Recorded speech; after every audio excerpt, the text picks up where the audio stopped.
بسم الله الرحمن الرحيم نحمد ونصلي على رسول الكريم ما بعد. Allah subhanahu wa ta'ala mentions in Surah Al-Ma'idah the basis for cooperation. On what basis should we form alliances? On what basis should we form friendship and work together?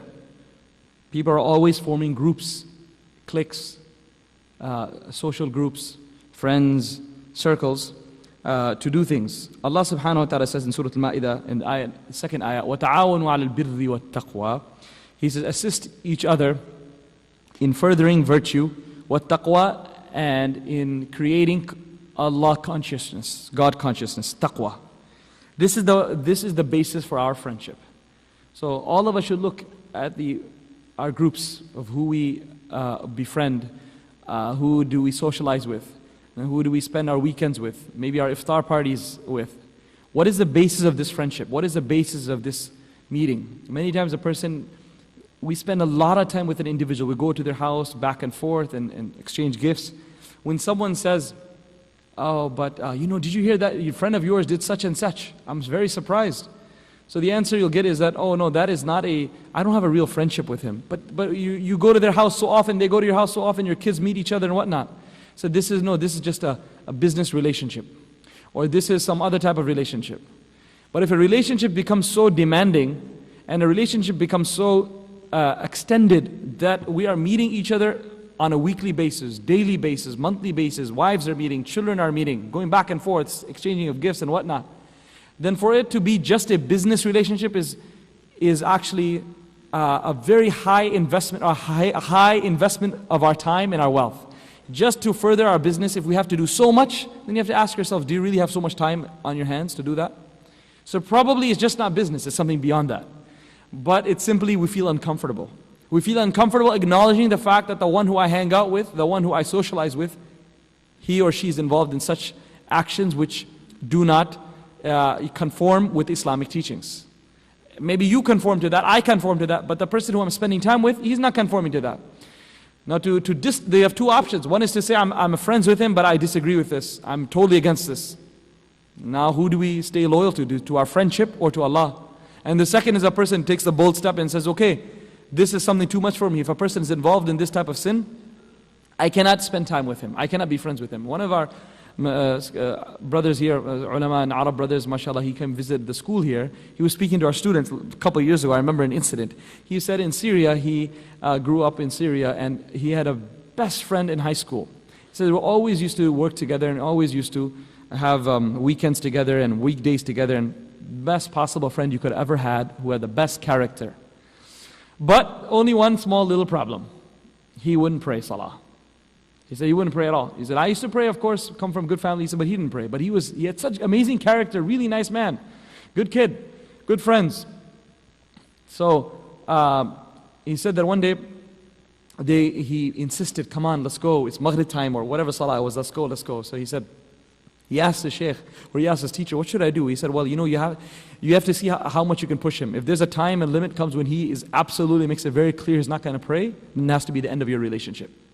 As a young student of 16, 17-year-old, if you're going to be spending so much time in close intimacy and what you call close relationship with someone who's not performing salah, then that's going to have an effect on you.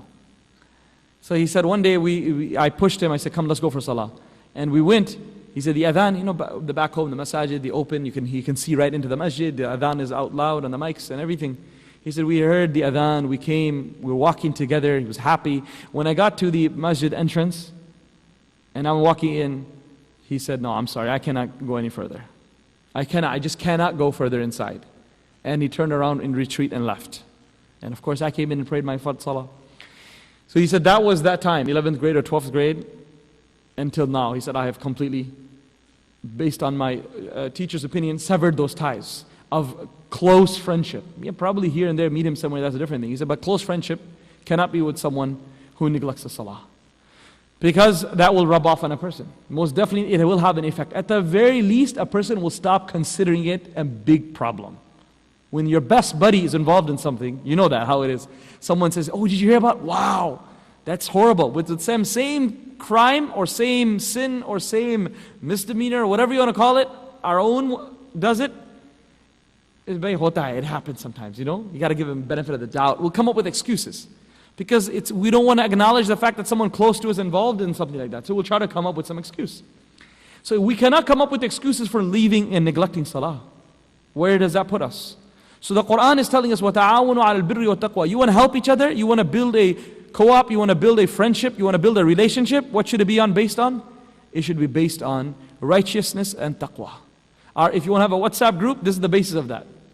If you want to have another Saturday night circle of friends, a Friday night circle of friends, whatever the case may be, anytime we are mixing with people on a regular basis, keep on asking yourselves, what is the basis of this friendship?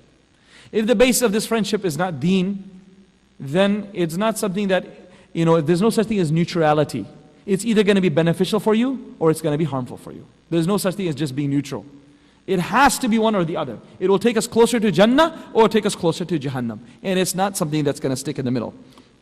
Allah subhanahu wa ta'ala then says, وَلَا تَعَاوُنُوا عَلَى الْإِثْمِ وَالْعُدْوَانِ. And do not help one another in furthering evil and aggression. Do not help one another in furthering evil and aggression. So,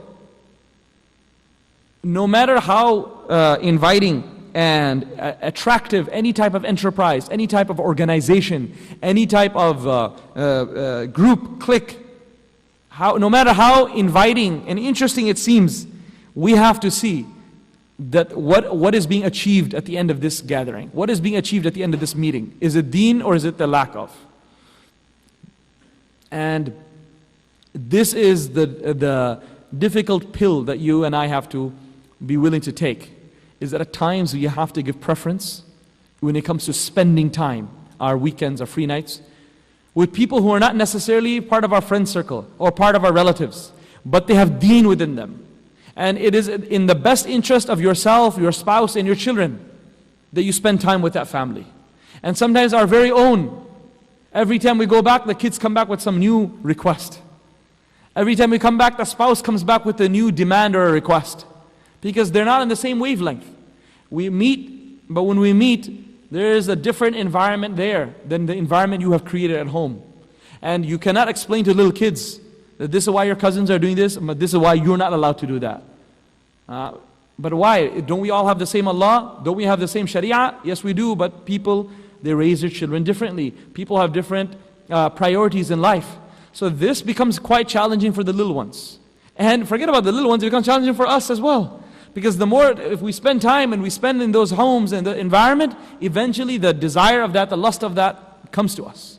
So a person has to be willing to make that very difficult decision at times. The way I'm going to spend my free time, my extra time. Is it going to be with righteous, good company? Or is it going to be with old friends and possibly some relatives who do not have the same priorities in life? Similarly, you could probably put this in another perspective. If you're trying to make your children high achievers in dunya, that they work very hard and they do really well in school and they always are talking about getting into this college and that program and this after school event and this and that. And then they have some other relatives maybe who just came from overseas or grew up on the other side of town where they didn't have those type of opportunities, they didn't have that type of upbringing. And for them, it is simply about playing football, it's simply about drugs, it's simply about drinking, na'udhu billah, it's simply about haram relationships, it's nothing about school, it's nothing about education, it's nothing about high gold, it's simply about getting your hands on some money and enjoying life. Then the parents would become very worried. Said that we don't want our children to think like that. We want our children to continue to aspire to become successful in the dunya. If they spend time with these group of people, children of our own siblings possibly, then that desire, that aspiration, the goal may no longer be there. They may just be content with an average life, and we're not willing to do that. So that most definitely, if it applies in the dunya, it must apply in the deen as well. That in the deen, we have to see what's in the best interest of each person. And I say this for myself and all of you, my dear brothers, my dear fathers, and my dear mothers.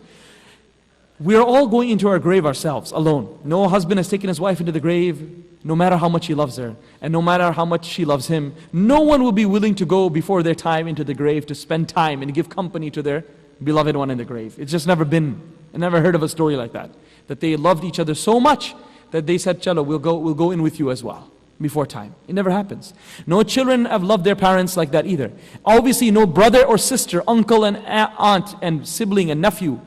Same thing. That doesn't exist. We are building or destroying our own qabr. We're digging our own pit of hell or beautifying our own garden of paradise in our grave.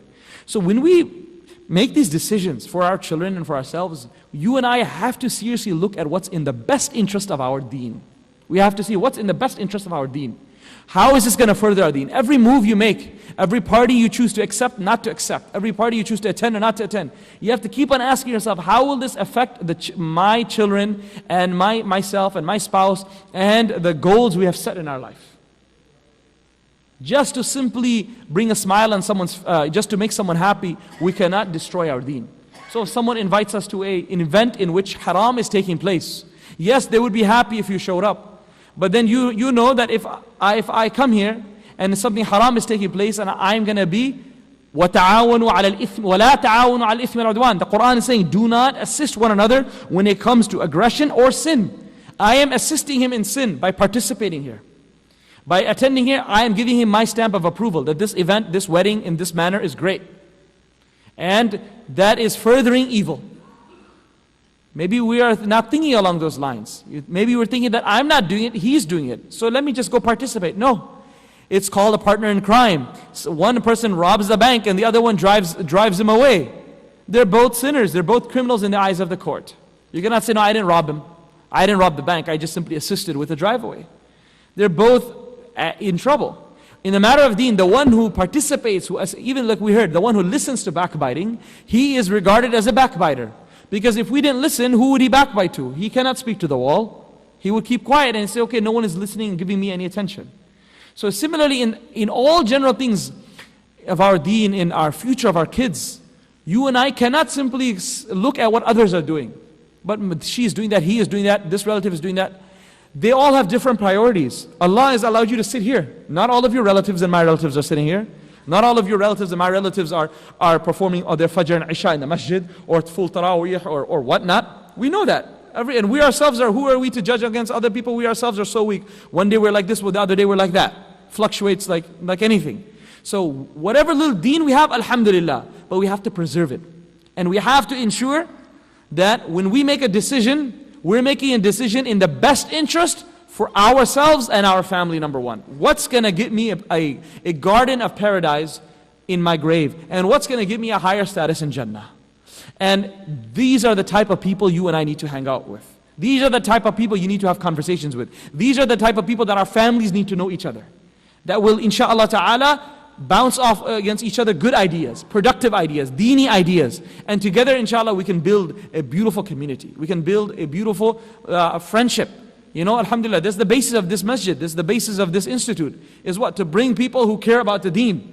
Allow them to come together, wherever they live, let them come close together. Let them become friends, let them live near each other, let them communicate and build friendships, and allow their children to go together to the school and to the madrasa and whatnot. And inshaAllah ta'ala, when this love that we have, look at so many people come from so many different places here, for all our programs, from 45 minutes, an hour away. What brings them here? That's the mahabba and love for the sake of Allah subhanahu wa ta'ala. And that is what we need to give to each other. Loving each other for the sake of Allah and loving each other for the deen. Assisting each other, being a good partner, not in crime, but a partner in the deen. And inshaAllah ta'ala, that way the future of this ummah and the future of our own children will be very, very bright. And it will be bright for the whole entire country as well. I ask Almighty Allah to grant myself and all of us to be agents of good and help each other in doing that which is the best, that which is right, and save us from ever becoming an assistant to any evil, to any crime, to any sin in the eyes of Allah subhanahu wa ta'ala. Ameen ya Rabbil Alameen. Allahu Akbar, Allahu Akbar, Allahu Akbar, Allah.